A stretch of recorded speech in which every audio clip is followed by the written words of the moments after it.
Hi friends, అందరికీ నమస్కారం. అంజలి కథలకి స్వాగతం. పేదరాశి పెద్దమ్మ కథలు.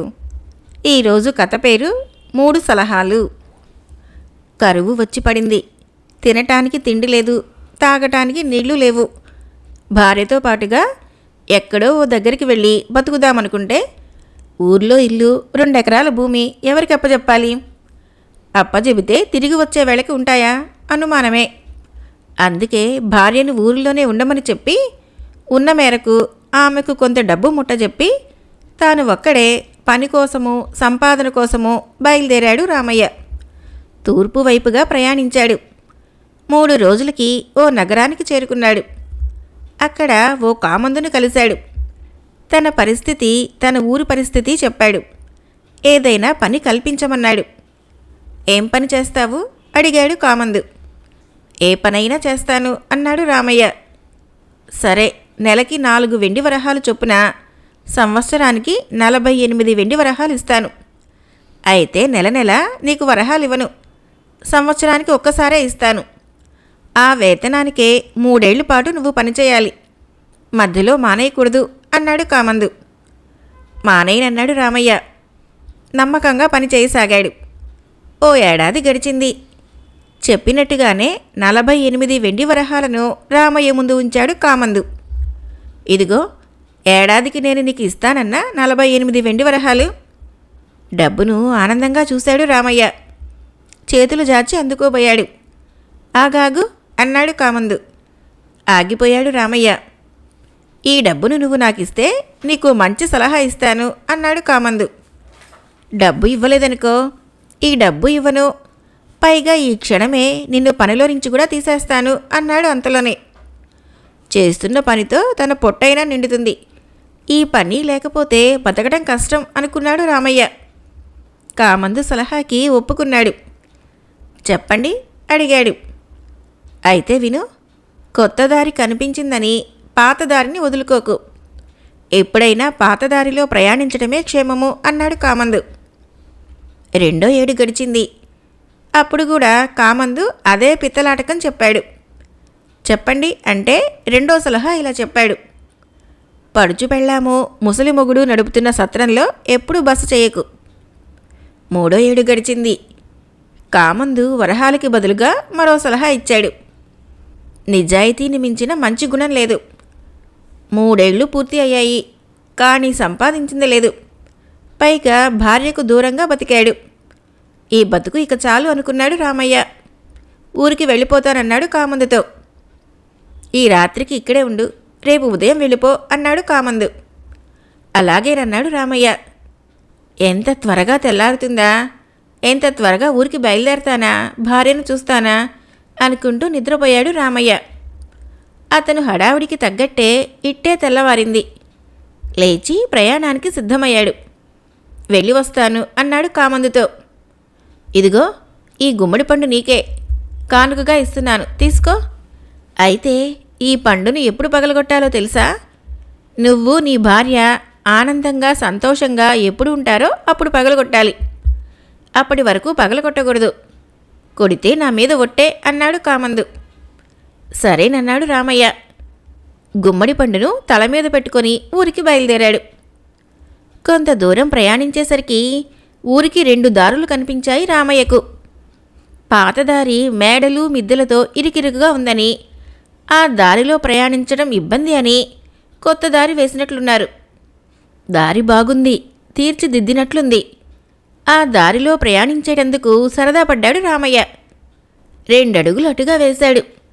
అంతలోనే ఆగిపోయాడు. అతనికి కామందు మాటలు గుర్తుకు వచ్చాయి.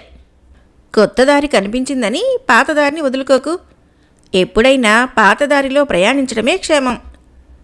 పాతదారిలోనే ప్రయాణించాలనుకున్నాడు రామయ్య. ఆ దారే పట్టాడు.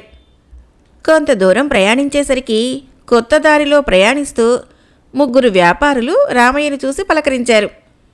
ఆ 3 రామయ్య ఊరే. వ్యాపార నిమిత్తం ఇటు వచ్చినట్లున్నారు. తిరుగు ప్రయాణమయ్యారు. ఏం రామయ్య, చాలా రోజులైంది నిన్ను చూసి, ఊరిలోనే ఉన్నావా అని అడిగారు వ్యాపారులు. లేనయ్యా, 3 ఏళ్లుగా నగరంలో పనిచేస్తూ అక్కడే ఉన్నాను. ఈరోజే ఇంటికని బయలుదేరాను. ఇప్పుడు మన ఊరు బ్రహ్మాండంగా ఉంది. కరువు లేదు, వానలు కురుస్తున్నాయి, పంటలు పండుతున్నాయి. నిజమా? ఆశ్చర్యపోయాడు రామయ్య. ఆనందపడ్డాడు. ఆ దారంట దేనికి? ఇట్రా, కొత్త దారి బాగుంది అన్నారు వ్యాపారులు. రానయ్య, ఇటే నడుస్తాను అన్నాడు. నీ ఇష్టం అన్నారు వ్యాపారులు. చీకటి పడింది. డొంకలు, తుప్పలు, పెద్ద పెద్ద చెట్ల మధ్య నుంచి నడుస్తున్నారు వ్యాపారులు. ఎవరికి ఎవరూ కనిపించే వీలు లేదు. అదే అవకాశంగా వారి మీద దొంగలు దాడి చేశారు. వారిని ఎదుర్కొంటూ దొంగలు దొంగలు అంటూ వ్యాపారులు సాయం కోసం గట్టిగా అరిచారు. ఆ అరుపులు విన్నాడు రామయ్య. పాత దారిలో నుంచి చూస్తే లోయలాంటి కొత్త దారిలో ఎవరూ కనిపించడం లేదు. ఏం చెయ్యాలో అంతు చిక్కలేదు అతనికి. ఆ అంతు చిక్కని తనంలో దొంగలు దొంగలు అంటూ అతను గట్టిగా అరిచాడు. రామయ్య అరుపులకు పాతదారి మేడలు, మిద్దెల్లోని వారు మేల్కొన్నారని తలచి వ్యాపారులను వదిలి దొంగలు పారిపోయారు. రామయ్య రక్షించాడంటూ వ్యాపారులు ఊపిరి పీల్చుకున్నారు.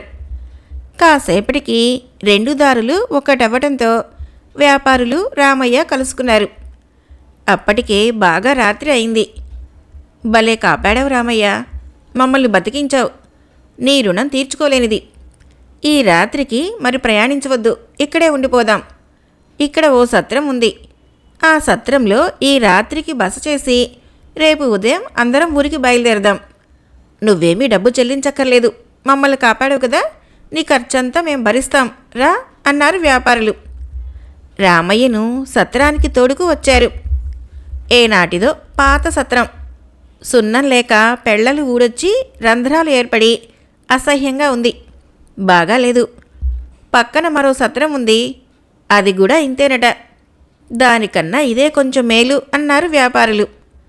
రామయ్యను లోనికి పదమన్నారు. ఆగి ఆలోచించాడు రామయ్య.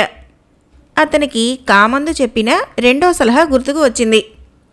పడుచు పెళ్ళాము ముసలి మొగుడు నడుపుతున్న సత్రంలో ఎప్పుడూ బస చేయకు. సత్రం యజమానిని చూడాలనుకున్నాడు రామయ్య. అదే మాట వ్యాపారులతో అన్నాడు. ముందు ఈ సత్రం యజమానిని నేను చూడాలి. సత్రం యజమానిని చూస్తావా? ఏంటి సంగతి? పగలబడి నవ్వారు వ్యాపారులు. సత్రం యజమాని ఎవరో తెలుసా? మంచి అందమైన అమ్మాయి. 20 ఏళ్ళు కూడా ఉండవు. భలే బాగుంటుంది అన్నారు వాళ్ళు. మళ్ళీ నవ్వారు. అసలు యజమాని ఆ అమ్మాయి మొగుడు. వాడికి ఎన్నేళ్ళు తెలుసా? 80 ఏళ్ళు. పడుచు పెళ్ళాన్ని ముసలి మొగుడిని చూస్తావా? చూడైతే అన్నారు వ్యాపారులు. రామయ్యను నేలమాళిగకేసి పంపించారు. నేలమాళిగలోకి దిగి చూశాడు రామయ్య. వంటశాల నడుస్తోంది అక్కడ. వ్యాపారులు చెప్పినట్టుగానే అందమైన 20 ఏళ్ల అమ్మాయి వంట చేస్తోంది. ఆమెకు ఓ 24 ఏళ్ల అబ్బాయి సహకరిస్తూ ఆ అమ్మాయితో వీలైనప్పుడల్లా సరసాలాడుతున్నాడు. వాళ్ళిద్దరూ మెట్ల మీద ఉన్న రామయ్యను గమనించట్లేదు. ఇంతలో ఖళ్ ఖళ్మంటూ దగ్గు వినిపించింది. ఆ దగ్గుకి అమ్మాయి అబ్బాయి జాగ్రత్త వహించి ఒకరికొకరు దూరంగా జరిగి ఎవరి పనిలో వారు మునిగిపోయారు. చుట్ట కాల్చుకుంటూ 80 ఏళ్ల ముసలివాడొకడు వచ్చాడు అక్కడికి. అనుమానంగా ఆ అమ్మాయిని అబ్బాయిని చూశాడు. తర్వాత అతను పనిలో పడ్డాడు. అదంతా గమనించి తానెట్టి పరిస్థితుల్లో కూడా ఈ సత్రంలో ఉండకూడదనుకున్నాడు రామయ్య. ఆ మాటే వ్యాపారులకు చెప్పాడు. నేను పక్క సత్రంలో పడుకుంటాను అన్నాడు. నీ ఇష్టం అన్నారు వ్యాపారులు. రామయ్య పక్క సత్రంలో బస చేశాడు. భోంచేసి పడుకున్నాడు అక్కడ. అర్ధరాత్రి గుసగుసలు వినిపిస్తే లేచి కూర్చున్నాడు. గుసగుసలు పక్క గదిలో నుంచి వినిపిస్తున్నాయి. ఎవరో ఏదో మాట్లాడుకుంటున్నారు. ఏం మాట్లాడుకుంటున్నారు వినాలనుకున్నాడు. గోడకి చెవిని ఆనించి ముందుకు నడుస్తూ వినసాగాడు. ఒక దగ్గరికి వచ్చేసరికి ఆ గోడకి రంధ్రం కనిపించింది. ఆ రంధ్రంలో నుంచి గుసగుసలు స్పష్టంగా వినరాసాగాయి. రంధ్రంలో కన్ను పెట్టి చూశాడు రామయ్య. వెలుగులో అవతలి సత్రం గదిలో జరుగుతున్నదంతా కనిపించింది అతనికి. అబ్బాయి అమ్మాయి ముసలి మొగుణ్ణి కడతీర్చే ప్రయత్నంలో ఉన్నారు. ముఖం మీద దిండు పెట్టి గట్టిగా నొక్కాయి. ఊపిరాడక ముసలోడు చచ్చిపోతాడు. పీడా పోతుంది చెప్పాడు అబ్బాయి. సరేనంది అమ్మాయి. మంచం మీద పడుకున్న ముసలాడి దగ్గరగా నడవసాగింది ఆమె. ఆగు అన్నాడు అబ్బాయి. ఆగింది అమ్మాయి. ఇదిగో ఇక్కడ ఈ గోడకి రంధ్రం ఉంది.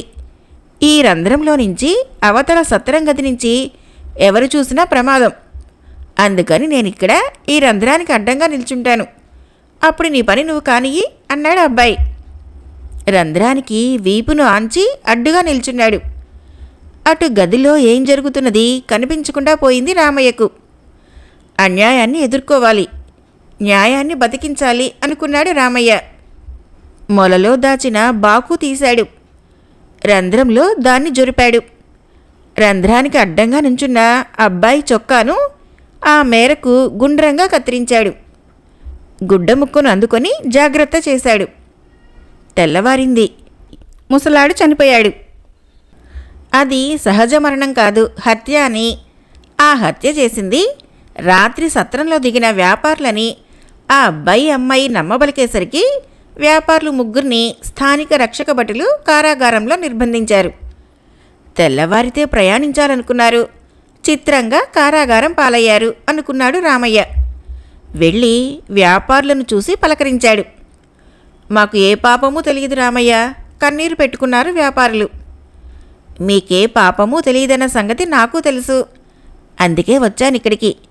మిమ్మల్ని విడిపించే పూచీ నాది అన్నాడు రామయ్య. చేతిలోని అబ్బాయి చొక్కా గుడ్డ ముక్కను ఓసారి చూసి రక్షక భట అధికారిని కలిశాడు. రాత్రి జరిగిందంతా అతనికి వివరించాడు. సాక్ష్యంగా తన దగ్గర ఉన్న గుడ్డ ముక్కను చూపించాడు రామయ్య. అసలు హంతకుల్ని పట్టుకొని అమాయకులైన వ్యాపారులను విడుదల చేశారు భటులు. హంతకులను పట్టి ఇచ్చినందుకు 2 బంగారు వరహాలు బహుమతిగా ఇచ్చాడు అధికారి.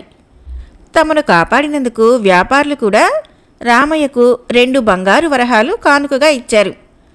ఆ 4 గుమ్మడి పండుతోనూ ఇంటికి చేరుకున్నాడు రామయ్య.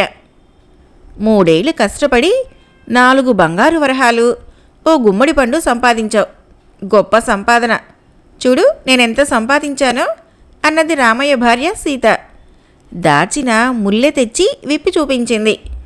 ముల్లెలో 25 బంగారు వరహాలున్నాయి. కళ్ళు విప్పార్చుకొని చూశాడు రామయ్య. ఎక్కడివి అడిగాడు. ఆ మూల మీద కొత్తగా ఇల్లు కట్టాడు చూడు జమీందారు. ఆ జమీందారు గుర్రం మీద వెళ్తూ మన ఇంటి ముందే ఈ ముల్ల పారేసుకున్నాడు. తీసి దాచేశాను గొప్పగా చెప్పింది సీత. కామందు చెప్పిన 3వ సలహా గుర్తుకు వచ్చింది రామయ్యకు. నిజాయితీని మించిన మంచి గుణం లేదనుకున్నాడు. సీతతో ఇలా అన్నాడు. మనది కాని డబ్బు మనకి వద్దు, పద తీసుకువెళ్ళి ఇచ్చేద్దాం. ముందు అందుకు సీత ఒప్పుకోలేదు. తప్పుని ఎత్తి చూపి నచ్చ చెబితే ఆఖరికి ఒప్పుకుంది. ఇచ్చేద్దాం పద అంది. భార్యతో సహా జమీందారు ఇంటికి చేరుకున్నాడు రామయ్య. జమీందార్ని కలవాలంటే ఇంట్లో లేరు అన్నారు కాపలావారు. జమీందారు పారేసుకున్న ముల్లె ఇది, ఆయనకి అందజేయమని చెప్పాడు రామయ్య. ముల్లెను కాపలాదారికి ఇచ్చి సీతతో సహా వెనుదిరిగాడు. వారం రోజులు గడిచింది. ఒకరోజు దాహం అనిపిస్తే ఇంటికి వెళ్లే వరకు దాన్ని భరించడం కష్టం అనుకుని రామయ్య ఇంటి ముందు గుర్రం దిగాడు జమీందారు. దాహం అని చెప్పాడు, నీరివ్వమన్నాడు. నీరిచ్చాడు రామయ్య. మాటలో మాటగా ముల్లె సంగతి చెప్పాడు అతనికి. మీరు పోగొట్టుకున్న ముల్లే మీ ఇంటి కాపలాదారికి ఇచ్చాను, ఆయన మీకు అందజేశాడా అని అడిగాడు. లేదన్నాడు జమీందారు. ఎప్పుడిచ్చారు అని ఆరా తీశాడు. చెప్పాడు రామయ్య. భార్యతో సహా వచ్చి ఇచ్చాను అన్నాడు. అతని మాటల్లో నిజాయితీ ఉన్నదని గ్రహించాడు జమీందారు. తనతో పాటుగా ఇంటికి రమ్మని తీసుకువెళ్ళాడు. సీత సహా రామయ్య జమీందారు ఇంటికి చేరుకున్నాడు. కాపలాదారుణ్ణి పిలిచి వారి ముందే ముల్ల విషయం అడిగాడు జమీందారు. ఇవ్వలేదంటూ బుకాయించబోయాడు కాపలాదారు. గద్దించేసరికి ఇచ్చారంటూ చెప్పి ముల్లెను జమీందారుకు అందించాడు. అయినా వాణ్ణి క్షమించకూడదనుకున్నాడు జమీందారు. కాపలాదారుణ్ణి పనిలో నుంచి తొలగించాడు. అతని స్థానంలో రామయ్యను నియమించాడు. నెలకు 5 వెండి వరహాలను వేతనంగా నిర్ణయించాడు. ఉన్న ఊరిలోనే పని, వేతనంగా 5 వెండి వరహాలంటే సీతారామయ్యలకు ఆనందానికి అంతు లేకుండా పోయింది. ఇద్దరికీ సంతోషం కలిగింది. అలాంటి వేళే గుమ్మడి పండును పగలగొట్టమన్నాడు కామందు. పగలగొట్టాడు రామయ్య. పండును పగలగొట్టగానే గలగలామన్నాయి వరహాలు. లెక్కపెట్టి చూశాడు రామయ్య.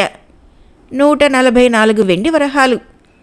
తాను పనిచేసిన 3 ఏళ్లు మొత్తము ఎదురుగా కనిపించేసరికి కళ్ళు చెమ్మగిల్లాయి రామయ్యకు. కామందు తనకి అన్యాయం చేయలేదు. మంచి సలహాలే కాదు, డబ్బు కూడా జాగ్రత్త చేసి ఇచ్చాడనుకున్నాడు. కళ్ళు మూసుకున్నాడు. కామందును తలుచుకుంటూ చేతులు జోడించి నమస్కరించాడు అతనికి. కథ అయిపోయింది. మరొక పేదరాశి పెద్దమ్మ కథ చెప్పుకుందాం. కథ పేరు ధర్మ బుద్ధి. మణిపురంలో వృద్ధ అనే పేరు గల శిల్పి ఉండేవాడు. పేరుకు తగినట్లుగానే అతడికి 80 ఏళ్ళు ఉంటాయి. భార్య మనముడితో సహా చిన్న గుడిసెలో నివసించేవాడు అతను. వృద్ధ మనముడు పేరు ధర్మ. వాడి వయసు 8 ఏళ్ళు. చిన్నతనంలోనే వాడి తల్లిదండ్రులిద్దరూ చనిపోయారు. అప్పటి నుంచి తాత నాయనమ్మలే వాడికి తల్లిదండ్రులయ్యారు. సన్నగా బలహీనంగా ఉండేవాడు ధర్మ. తోటి పిల్లలతో ఆడుకునేవాడు కాదు. తాతతోనే ఉండేవాడిప్పుడు. తాతతో సహా గుట్టల్లో తిరిగేవాడు. శిల్పాల కోసము తాత రాళ్లను చదును చేస్తూ ఉంటే వాటిని ముక్కలు చేస్తుంటే అక్కడక్కడే తిరుగుతూ ఆడుకునేవాడు. ఊలిని సుత్తిని తీసుకొని చిన్న చిన్న బొమ్మలు చెక్కేవాడు ధర్మ. మట్టితో కూడా బొమ్మలు చేసేవాడు.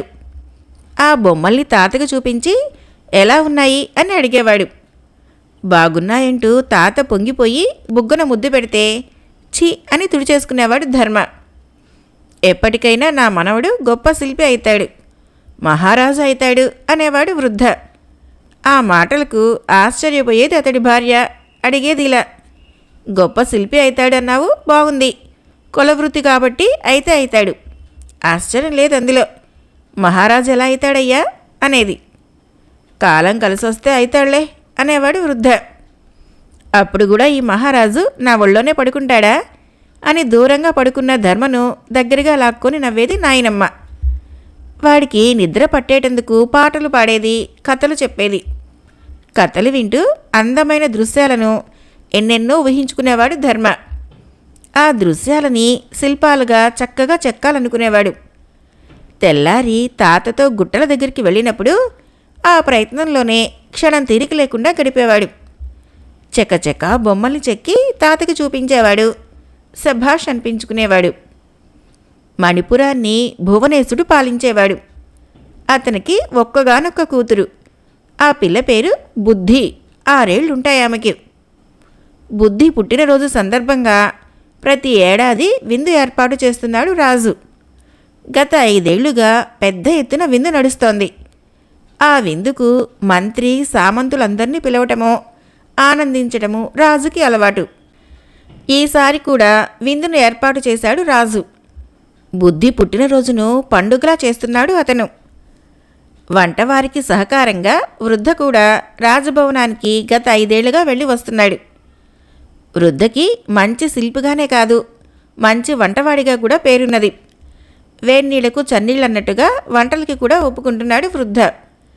శరీరం సహకరించకపోయినా భార్యని మనవణ్ణి పోషించుకునేటందుకు తాపత్రయపడుతున్నాడు. మనవడితో సహా రాజభవనానికి చేరుకున్నాడు వృద్ధ.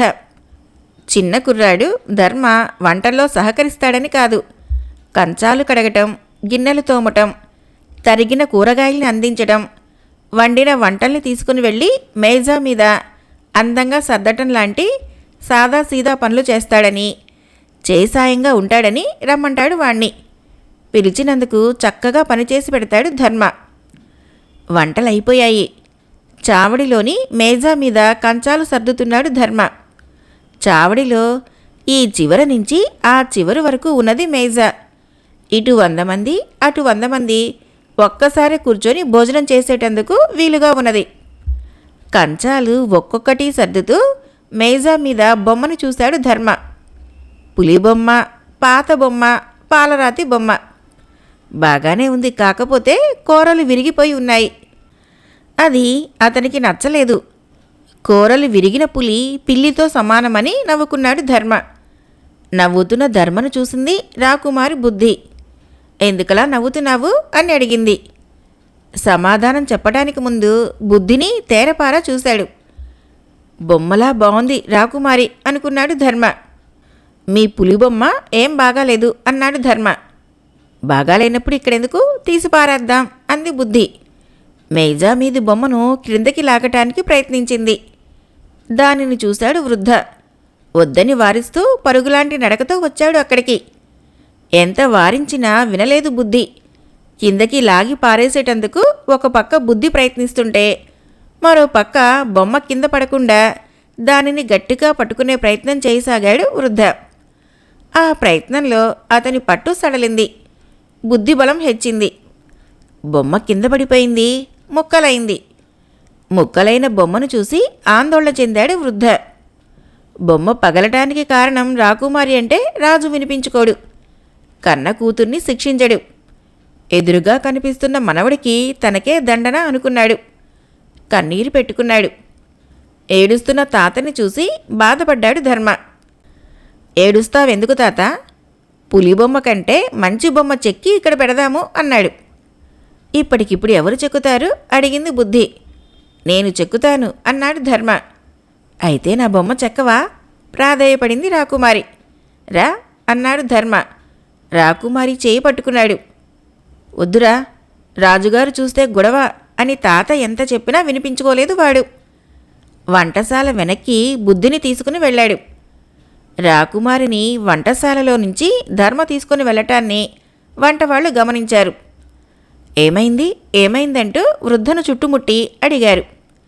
జరిగిందంతా చెప్పాడు వృద్ధ. రాకుమారి బొమ్మ ఇప్పటికిప్పుడు ధర్మ చెక్కగలడా? అసాధ్యము అన్నారు అంతా. నువ్వు చెక్కితే బాగుంటుందేమో ఆలోచించు.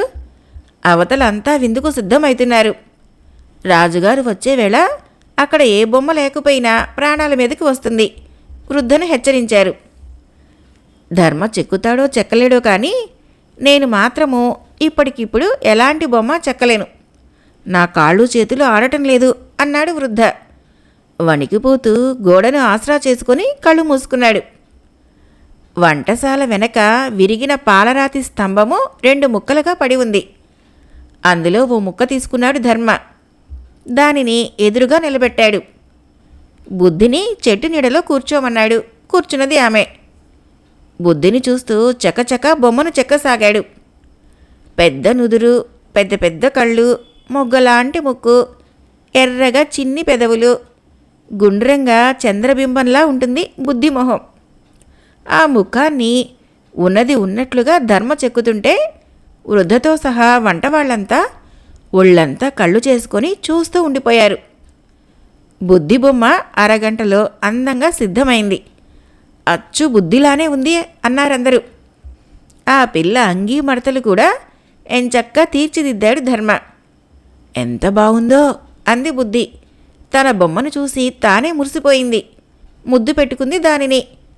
అంతలో పరిచారికలు ఆమెను వెతుక్కుంటూ రావటంతో అలంకరించుకునేటందుకు వాళ్లతో తరలిపోయింది. చావిడిలో మేజా మీద ఇందాక పులిబొమ్మ ఉన్నచోటే బుద్ధి బొమ్మను జాగ్రత్తగా అమర్చారు. విందుకు అంతా సిద్ధం చేశారు. మంత్రి సామంతులతో భువనేశుడు వచ్చాడు అక్కడికి. మేజా మీది బొమ్మను అతనితో సహా అందరూ చూశారు. బాగుందంటే బాగుందని మెచ్చుకున్నారు. నిజంగా రాకుమారి కూర్చున్నట్లుగానే ఉందన్నారు. అంగీ మడతలు కూడా చెక్కడం అద్భుతం అన్నారు. ఈ బొమ్మను ఎవరు చెక్కారు, ఎప్పుడు చెక్కారంటూ ఆరా తీశారు. వృద్ధ మనవడు చెక్కాడని తెలుసుకున్నారు. వాళ్ళిద్దరిని ప్రవేశపెట్టండి ఆజ్ఞాపించాడు భువనేశుడు. వణికిపోతున్న తాతతో సహా రాజును సమీపించాడు ధర్మ. నీ పేరేమిటి అడిగాడు రాజు. ధర్మ. నువ్వేనా ఈ బొమ్మను చెక్కింది? అవును మహారాజా. ఇంత చిన్న వయసులోనే ఇంతటి గొప్ప విద్య నేర్పిన నీ గురువు ఎవరు? ధర్మను అడిగాడు భువనేశుడు. ఇదిగో మా తాతయ్యే. మా తాతయ్య దగ్గరే బొమ్మలు ఎలా చెక్కాలో నేర్చుకున్నాను. నాకంటే మా తాతయ్య ఇంకా బాగా బొమ్మలు చెక్కుతాడు మహారాజా అని చెప్పాడు ధర్మ. ఏం కాదు, ధర్మనే బాగా చెక్కుతాడు అన్నది బుద్ధి. వచ్చి తండ్రి చేయి పట్టుకుని నిల్చుంది. ధర్మను చూసి నవ్వింది. పుట్టినరోజు సందర్భంగా రాకుమారికి అద్భుతమైన కానుక ఇచ్చావు. ఇందుకు ప్రతిఫలంగా నేను నీకిచ్చే కానుక ఏమిటో తెలుసా అడిగాడు భువనేశుడు. మహారాజు ఏమీ ఇవ్వనున్నాడో అని అంతా ఉత్కంఠగా చూడసాగారు. నేను మహారాజుని. నాతో సమానంగా నా పక్కనే కూర్చొని విందారగించు. ఇదే ఈరోజు నేను నీకిచ్చే కానుక అన్నాడు రాజు. మంచి కానుక, మరిచిపోలేని కానుక అంటూ మంత్రి సామంతులు కళతారధ్వనులు చేశారు. విందు ఆరగించేటందుకు అందరూ మేజా చుట్టూ కూర్చున్నారు. ఇటు ధర్మ, అటు బుద్ధి, మధ్యలో మహారాజు. చూడముచ్చట అనిపించారు ముగ్గురు. వృద్ధే కొసరి కొసరి వడ్డించాడు వారికి. ఆనందంగా కళ్ళు చెమర్చుకున్నాడు. నా మనవడు రాజుతో సమానం అనుకున్నాడు. రోజులు గడిచిపోయాయి. 10 ఏళ్ల అనంతరము ధర్మ అందగాడైన యువకుడు అయ్యాడు. రాకుమారి బుద్ధి బహు చక్కనిదయింది. ఇద్దరూ చిన్ననాటి స్నేహాన్ని ప్రేమగా మలుచుకున్నారు. పెళ్లి చేసుకున్నారు. కొద్ది రోజులకే ధర్మ యువరాజయ్యాడు. నేను చెప్పలే, కాలం కలిసొస్తే నా మనవడు రాజైతాడని. అయ్యాడా లేదా భార్యను అడగని రోజు లేదు వృద్ధ. అయ్యాడు లేవయ్యా, నీ దిష్టే తగిలేటట్లుంది అని నాయనమ్మ ధర్మకు దిష్టి తీయని రోజు లేదు. రోజులు పువ్వుల్లా విరిసి పున్నమల్లా సాగిపోతున్నాయి. కథ అయిపోయింది. ఫ్రెండ్స్, నా కథలు నచ్చినట్లయితే మన ఛానల్ని తప్పకుండా సబ్స్క్రైబ్ చేయండి, లైక్ చేయండి, షేర్ చేయండి, కామెంట్ చేయండి. Thank you.